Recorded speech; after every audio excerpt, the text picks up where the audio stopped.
Բարև ձեզ, Ազատություն ռադիոկայանի Մաքս ակումբում այսօր քննարկելու ենք, թե որքանով այսօր լուրջ խնդիր երիտասարդների համար աշխատանք գտնելու հարցը։ Թեման քննարկելու ենք Շուշանիկ Կարապետյանի հետ, ով ավարտել է Երևանի պետական համալսարան ու այս պահին աշխատանք է փնտրում, Արուսյակ Պողոսյանի հետ, ով դասախոսում է Երևանի պետական բժշկական համալսարանում, եւ զբաղվածության պետական ծառայություն գործակալության պետի տեղակալ Գարիկ Սահակյանի հետ։ Բարև ձեզ, պարոն Սահակյան, նախ սկսենք ձեզանից ներկայացնել կոնկրետ թվեր, տվյալներ, ուսումնասիրություններ, իրականում որքանով է լուրջ խնդիր Հայաստանում երիտասարդների շրջանում աշխատանք գտնելու հարցը, տարիքային սահմանափակումից մինչև մարզեր կամ Երևանի գնացում։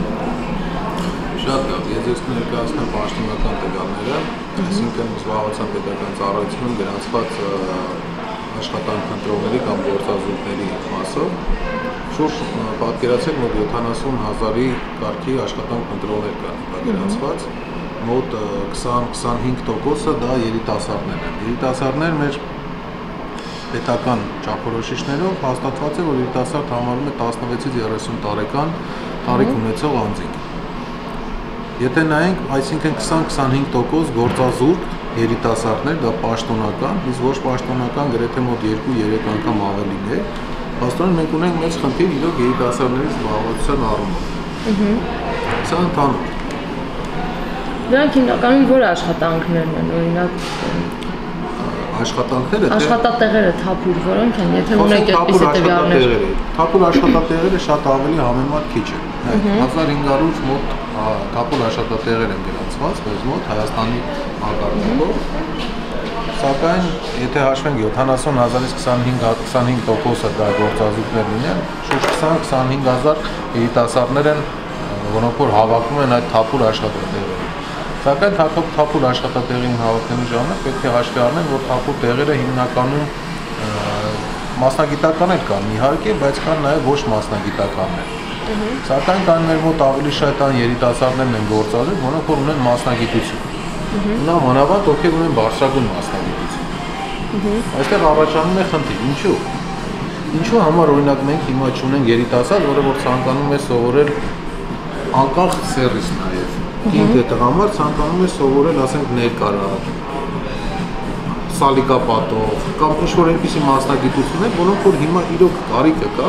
եւ մասնագետ չեն կարող գտնել։ Իսկ շուկային եթե ուսումնասիրենք թե մեր ունեցած տվյալներով, թե այլ անկախ հետազոտություններով, տեսնենք, որ հիմնականում ավելի շատ, ասենք, հեղինակություն վայելող այսպես մասնագիտություններ են, տնտեսագիտություն, իրավաբանություն, որոնք որ իհարկե շատ կան տարբեր ինստիտուտների կողմից սովորած մարդիկ, որոնք որ ինչ պատճառներով թե համապատասխանում են շուկայի պահանջներին, թե չեն համապատասխանում, թե ունեն պրակտիկա, թե չունեն։ Այսինքն սա արդեն իսկ խնդիր է։ Սա խնդիր է նաև ոչ այն դեպքում, որ այս մարդը արդեն աշխատանք չունի, երիտասարդը, նաև խնդիր է հոգեբանական տեսանկյունից, որ այս մարդը սովորել է բարձրագույն ուսումնական հաստատությունում, շակերտները չեն բացում, թե ինչպիսի հաստատությունում, պետական, ոչ պետական, լավ, բան։ Արդեն իր մեջ ձևավորվում է այնպիսի մի կարծիք, որ ինքը պետք է իրականացնի հենց այդ աշխատանքը ու պետք է իրականացնի մեծ վարձատրությամբ։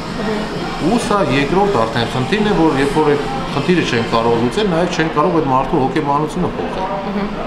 Այդ խնդիրներից ամենակարևորները սրանք են։ Հիմա անդրադառնանք Արուսյակին, Արուսյակ, դու եթե չեմ սխալվում, կիսում ես այն կարծիքը, որ եթե լավ մասնագետ ես, ապա Հայաստանում կկարողանաս աշխատանք գտնել եւ պարտադիր չի աշխատանք փնտրել Հայաստանից դուրս։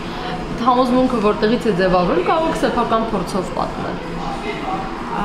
Ասեմ, որ իմ աշխատանքային գործունեությունը սկսել եմ դեռևս ուսանողական տարիներից։ Այն շրջանում, երբ հանձնում էի պետական քննություններ եւ շատ ծանր շրջաններ, այնուամենայնիվ հասցնում էի նաեւ համատեղել աշխատանքիս հետ։ Շատ ուրախ եմ, որ այսօր մեր երկրում նաեւ կա շատ արդեն իսկ ակտիվորեն ձևավորված կամավորների ինստիտուտը եւ մարդը հնարավորություն ունի դրսևորվել, եթե իհարկե նրան իր սկզբունքներն ու ամբիցիաները թույլ են տալիս կամավոր աշխատանք կատարելու, ինքնադրսևորվելու մեծ հնարավորություն է ունենում։ Անմիջապես քննությունս հանձնելու հետո առաջարկություն եմ ստացել դառնալ ամբիոնի աշխատակից, այն ամբիոնի, որտեղ հանձնում էի քննություն։ Հետևաբար, եթե ես իմ ուսումնառության ընթացքում չցուցաբերեի որոշակի ակտիվություն եւ համապատասխան գիտելիքներ ձեռք բերած չլինեի, չէր լինի այդ առաջարկը։ Դրան զուգահեռ չեմ դադարել անել այն աշխատանքը, որը անում էի սովորելու ընթացքում, չնայած որ վարձատրվում էի բավականին համեստ եւ աշխատանքս բավականին աշխատատար էր։ Դրանից հետո արդեն ստացել եմ ել ավելի լավ աշխատանքի առաջարկ եւ շարունակել եմ դրիվ այլ ոլորտում։ Այսօր ես դասավանդում եմ պետական բժշկական համալսարանում, դեղագործության էկոնոմիկայի ամբիոնի ասիստենտ եմ եւ նաեւ Հայաստանի երիտասարդական հիմնադրամում առողջապահական ծրագրերն եմ ղեկավարում։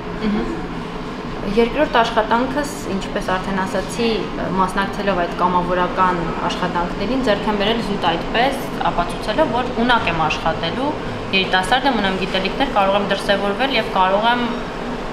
իմ գործատուին, որպես գործառու, պատշաճ կերպով ծառայություններ մատուցել եւ արժանանալ այն աշխատավարձին, որով հիմա վարձատրվում է։ Դա շնորհակալ եմ, Շուշանիկ, կիսում եք Արուսյակի կարծիքը, չէ՞ կիսում, եթե լավ մասնագետ եք իդեմս ձեզ, կարող եք աշխատանք գտնել Հայաստանում։ Ես համաձայն չեմ, ես ավարտել եմ Երևան պետական համալսարանի քիմիայի ֆակուլտետը, մասնագիտությամբ էկոլոգ եմ, քիմիկի որակավորումներ ունեմ։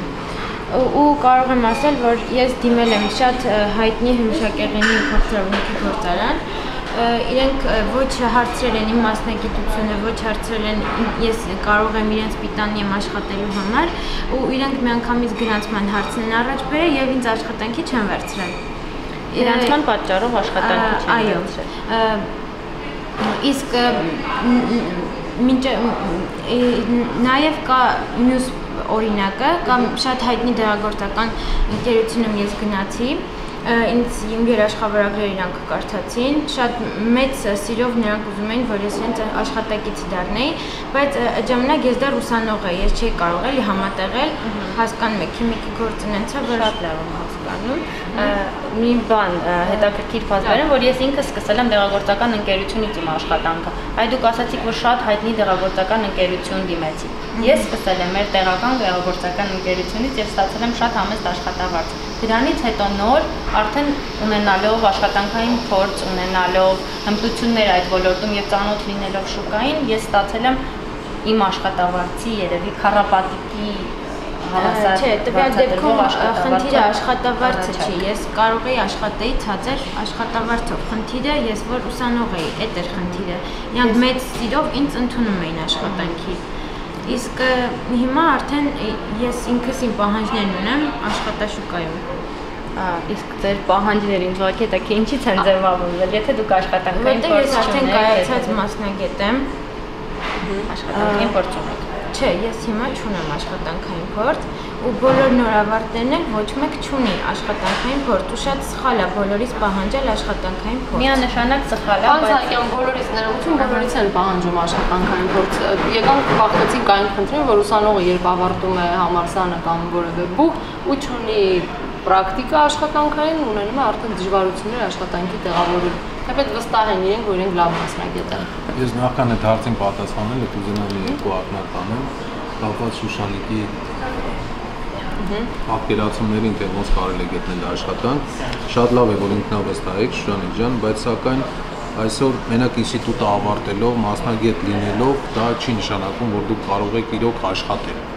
Հնարավոր է դուք լինեք շատ լավ մասնագետ, բայց դուք չկարողանաք գործատուի հետ աշխատել։ Այսինքն այստեղ կան թե անձնային տվյալներ, կան թե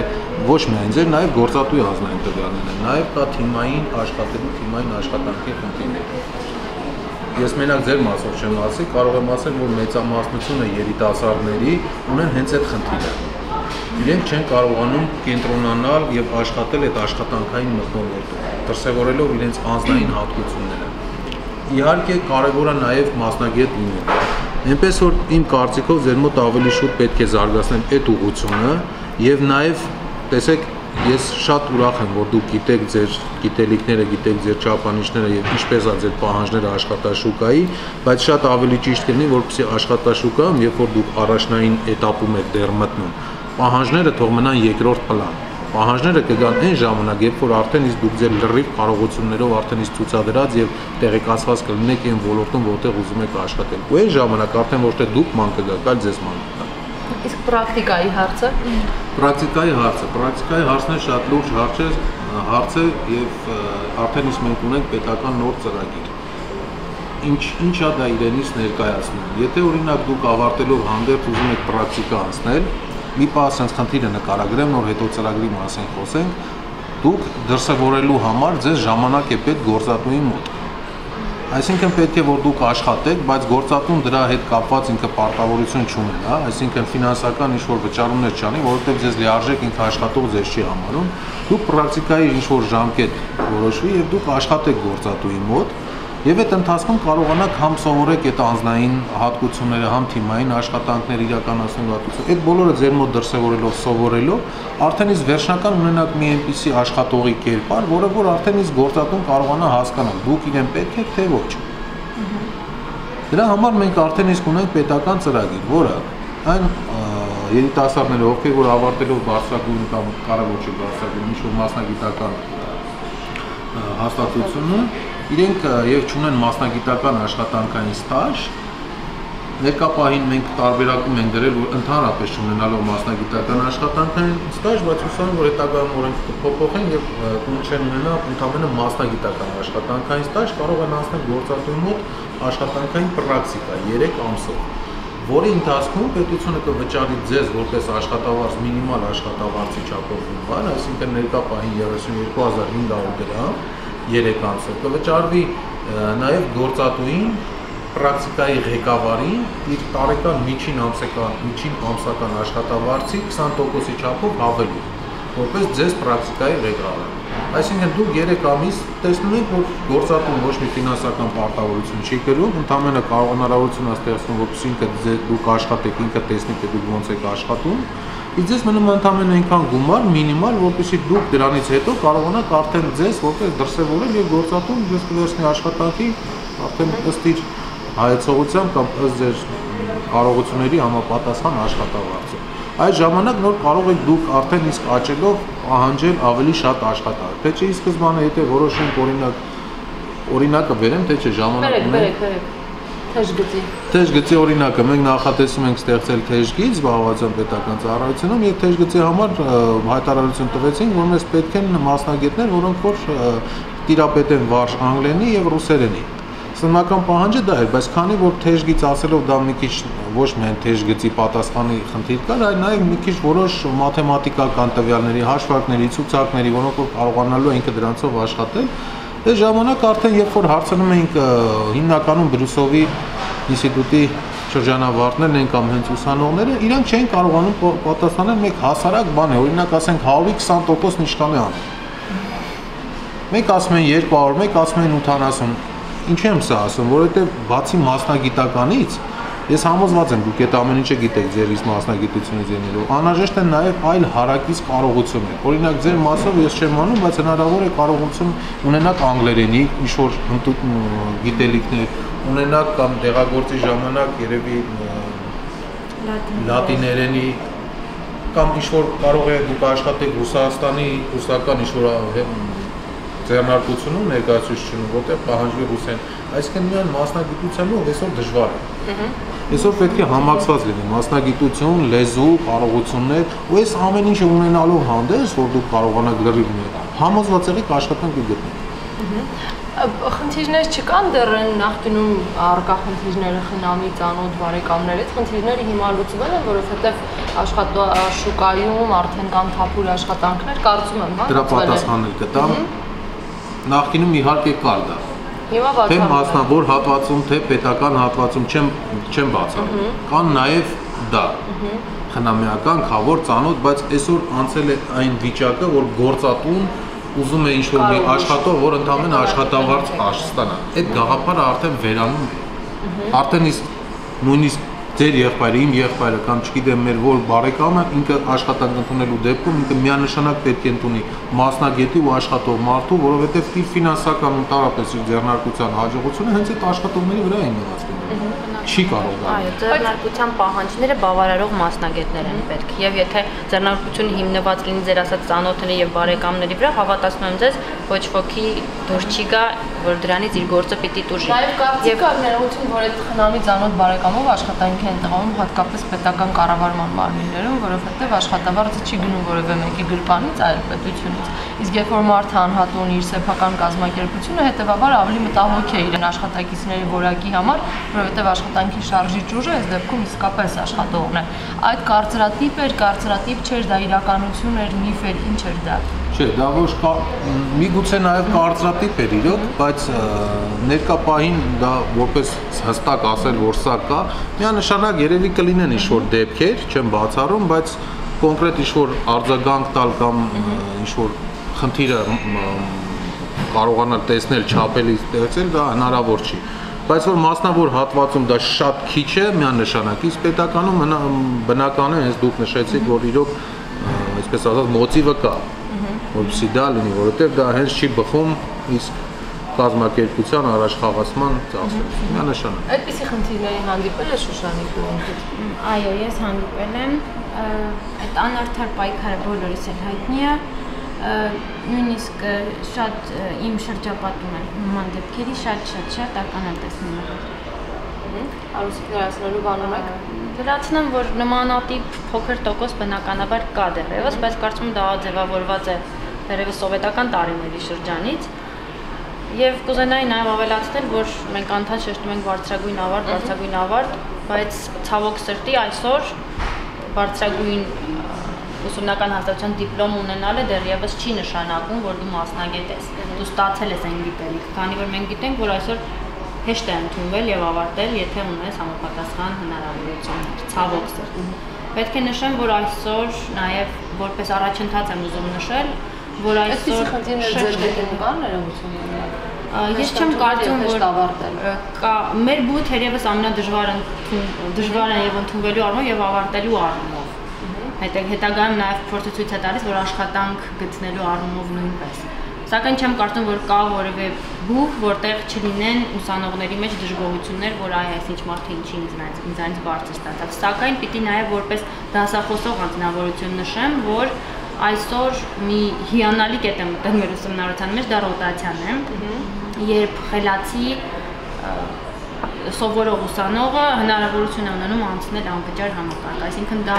մի մեծ խթան է ուսանողներին սովորելու եւ գնահատվելու սեփական գիտելիքների համար։ Բացի դրանից, այսօր նաեւ զարգետրվել միջին կրթական ուսումնական հաստատություններին, ես վերջերս ականատես եմ եղել բազմաթիվ միջոցառումների, երբ մարդիկ, ինչպես դուք նշեցիք, ով ասաց, որ մեզ միայն իրավաբաններ եւ բժիշկներ են պետք։ Մեզ պետք են արհեստագործներ, մեզ պետք են նկարիչներ, կառուցեվանողներ, կավագործներ, ամեն տեսակի մասնագետ։ Մեր խնդիրը նրանում է, որ մենք մասնագիտություն ընտրելուց առաջ երբևէ չենք ուսումնասիրում մեր շուկայի պահանջը։ Արդյոք մեր շուկայում կա կարծում եմ բուհն, չէ՞, բուհը պետք է կողմնորոշի ինչպեսի մասնագետ ու ինչ որակով։ Բացի բուհից մենք վերջերս երևի 1-2 տարի առաջ էր, որ որոշակի բուհերում կրճատվեցին պետպատվերները եւ որոշակի անգամ բացասական արձագանք ստացավ։ Բայց միթե մեզ պետք են այդքան մեծ քանակով մանկավարժներ, որոնք անվճար սովորում եւ ավարտում են եւ հետո ճունեն աշխատատեղ։ Ինչու է պետությունը գերավճար տալիս այդ մասնագետների համար, որոնք հետո մեզ պետք չեն լինելու։ Եվ փոխարենը այդ գումարները ուղղվեցին շատ ավելի ճիշտ ուղղությամբ։ Շնորհակալ եմ պարոն Սահակյան, խնդիրը կա նաև միջին մասնագիտական կրթական հաստատություններում, օրինակ ուսումնարաններն ու քոլեջները հաճախ պատրաստում են մանկավարժներ, թարգմանիչներ, անգլերենի մասնագետներ, նույն մասնագետը նաև բարձրագույն ուսումնական հաստատություններն են տալիս, հետո միջին մասնագիտական, համ այնտեղ, համ բարձրագույն։ Այդ մասնագիտությունների կրկնությունը գոնե վերանայվելու։ Շատ լավ նշվեց, նշեմ, որ արդեն քանի տարի մենք համագործակցելով կրթության նախարարության հետ, մենք ամեն տարի տալիս ենք պետական պատվերի շրջանակներում իրականացվող ուսումնական տեղերի, մասնագիտական տեղերի, միջին մասնագիտականի տալիս ենք այն մասնագիտությունների ցանկը, որոնք որ անհրաժեշտ են մեզ։ Սակայն տարբեր խնդիրներից ելնելով թե միջին մասնագիտական ուսումնական հաստատությունների ֆինանսական, տեխնիկական կամ շենքային տարբեր պատճառներով ելնելով չեն կարողանում կազմակերպել այդ ուսուցումների այդ մասնագիտություններով ուսուցումները։ Օրինակ, այսօր դժվար թե գտնենք մի միջին մասնագիտական հաստատություն, որը որ կարողանա պատրաստել երրորդ դռների կամ պատուհանների մասնագետ այդ մասում, բայց այսօր մենք արդեն քանի տարի է դա արդեն իսկ շուկայում լիարժեք կա, բայց չունենալ դա այստեղ կան այդ խնդիրները իրոք։ Միջին մասնագիտականի մասով խնդիրը շատ ավելի բարդ է, քանի որ միջին մասնագիտական հաստատությունները լրիվ զարգացած չեն, լրիվ կայունացած չեն, իսկ բարձրագույն ուսումնական հաստատությունների մասով միանշանակ այստեղ խնդիրը կա, որ իրոք պետական շրջանակներում ուսուցումը իհարկե արդեն իսկ գնացել է այն ուղղությամբ, որ աշխատաշուկային համապատասխան լինի, սակայն այստեղ պետք է նայել նաև ոչ պետական, այսինքն ոչ պետական պատվերով տեղերը, որովհետև այսօր մեր հայ ընտանիքը երևի հայրը մայր ընտանիքի միշտ ցանկանում են իրենց երեխային ուղղորդել այնպիսի հաստատություն ու առավել ևս բարձրագույն հաստատություն եւ եղանակություն վայելող մասնագիտություններ։ Ոչ մեկը չի ցանկանա երեխային ուղարկել, ասենք, եվրոդռների պատուհանների վերանորոգող կամ այսինքն այս մոտեցումը պետք է փոխել ինչ-որ մի ձև։ Այս մոտեցման մասին ուզում եմ նաև նշենք, որ կա երիտասարդների մասնագիտական կողմնորոշման կենտրոն, որը արդեն ստեղծվել է 1, 2, 3 տարի իմ կարծիքով, գործում է նախարարության կազմում եւ գտնվում է Նոր-Նորքի մասում, Բաղյան 2 հավանաբար հասել, որտեղ որ նախատեսվում է, որ իրենք իրականացնում են հանդիպումներ դպրոցներում, իրականացնում են հանդիպումներ նաև երեխաների, որոնք որ նոր ավարտում են դպրոցը, պետք է շարունակեն արդեն ուսուցումը, տեղեկացնում են, թե ինչ մասնագիտություններով կարելի է շարունակել, գնահատում են հենց երեխայի կարիքները, հենց երեխայի ունակությունը եւ առանձնահատկությունները հենց կոնկրետ մասնագիտության ընտրության հարցով ու այդ ժամանակ եւ ուղղորդում են ծնողներին, որպեսզի իրենք հենց այդ ուղղությամբ տանեն երեխային, այլ ոչ թե ցանկանում է դառնալ մեքենայի փականագործ կամ բայց գնում դառնում է վերջում տնտեսագետ եւ ոչ նա է աշխատում, ոչ նա, այսինքն այս մասով արդեն իսկ կան քայլեր, բայց սա պետք է իրոք լինի համատարած, այսինքն գլոբալ լրիվ Հայաստանի տարածքով պետք է իրոք այդ ուղղվածությունը տրվի, որպեսզի հետագայում մեկ քանի տարի հետո երիտասարդները չմնան անգործ։ Նշեմ նաև մի բան, որ միջին մասնագիտականի մասով այսօր կարող ենք տեսնել, որ չունենք նորմալ մասնագետներ, առավել ևս եղած մասնագետները արդեն իսկ մեծ տարիքի են, որոնք որ սովետական միության ժամանակ են ստացել եւ շատ լավ մասնագետներ են եւ նրանք միանշանակ իմացեք բժշկից 5-6 անգամ ավելի բարձր աշխատավարձ են ստանում այստեղ։ Ինչու համար մեր երիտասարդները չեն կարողանում գնալ այդ մասնագիտությամբ սովոր եւ կարողանան, որտեղ դա արդեն կամաց-կամաց դառնում է պահանջված մասնագիտություն, ոչ մեկ չի կարողանում այդ ուղղությամբ մտածել։ Ես իհարկե ձեր մասով չեմ ասել, Շուշան, ձեր մասնագիտությունը շատ լավ մասնագիտություն է եւ համոզված եմ աշխատելու դեպքում միանշանակ կգտնեք։ Միանշանակ կգտնեք դուք աշխատանք։ Բայց կան այնպիսի մասնագիտություններ, որոնք որ կանայք ստանալով այս մասնագիտությունը շուկայում մի քիչ դժվար են կարողանում աշխատանք գտնել։ Ինչու՞ չէ մեր հենց իսկ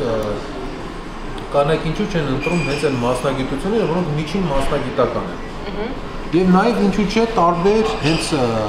այս ոլորտի, օրինակ թե արտադրության, թե շինարարության, թե այս մասով ինչ որ մի մաս կա, ինչ որ մի աշխատանքների տիպ կա, որոնք որ իրոք կարող են կանայք էլ անել։ Ու որոնք հայ հասարակությունն կարողացան որպես տղամարդու մասնակցել։ Այո, իսկ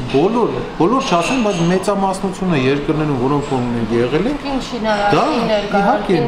միանշանակ բոլորը միանշանակ տարբեր ոլորտներով գրեթե հավասարություն կա։ Իսկ մեր մոտ չկա, պետք է լինի կամ այս կողմը, կամ պետք է լինի այս կողմը։ Լավ, շնորհակալ եմ։ Հիմա կարճ խորհուրդ կամ գուցե նաև առաջարկ մարդկանց, երիտասարդներին, ովքեր այս պահին փնտրում են աշխատանք, Շուշանիկ, Մարուսյակ, հետո պարոն Սահակյան ու ավարտենք։ Խորհուրդ, որ լինեն շատ ակտիվ, հետևեն բոլոր աշխատատեղերի նոր բացվող եւ իրենք անպայման կգտնեն, եթե իրենք շատ լավ մասնագետ են։ Տոկուն, չընկրկեն եւ չտրվեն էմոցիաներին, շնորհակալ եմ։ Մարուսյակ, երևի թե կուզենամ կոչ անել, չդադարել զարգանալ եւ չվախենալ սկսել ինչ-որ մի բանից։ Կողք դնել սկզբունքները, ամբիցիաները,